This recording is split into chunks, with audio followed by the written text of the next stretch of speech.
આરોગ્ય વિભાગ જે છે એની અંદર કદાચ સુપ્રીમ કોર્ટે કોમ્પ્લાયન્સ માગ્યું છે.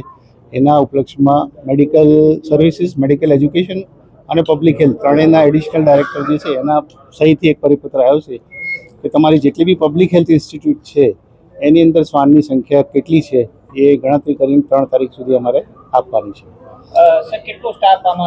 આમાં કેવું છે કે 55 આપણા મેડિકલ ઓફિસર છે પીએચસીની અંદર, 12 સીએચસી છે, 5 એસડીએચ છે, 1 ડીએચ છે ને 1 મેડિકલ કોલેજ છે. એટલે બધાને અલગ અલગ કીધું છે કે ભાઈ તમે સંયુક્ત પત્ર છે એટલે અમારે ગણતરી કરીને એ લોકોને 3 તારીખ સુધી મોકલવાના છે. ના, એવા કોઈ આંકડા નથી અત્યારે તો.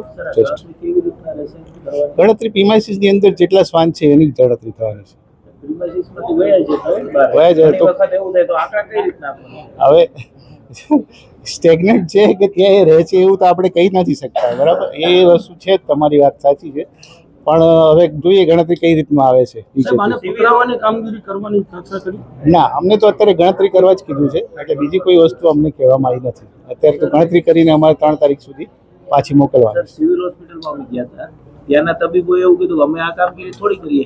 હકીકતમાં એવું છે તબીબો નથી કરવાના, નીચેનો જે સ્ટાફ છે એ જ ગણતરી કરીને આપવાનો છે. અને તબીબ તો એનો હેડ છે. સપોઝ મને કોઈ વસ્તુ કહેવામાં આવે તો સીડીએચઓ તરીકે મારી હેડ તરીકે મારે નીચેથી કોમ્પ્લાયન્સ લઈને પાછું આપવું પડે સરકારમાં, બસ એ રીતનું છે.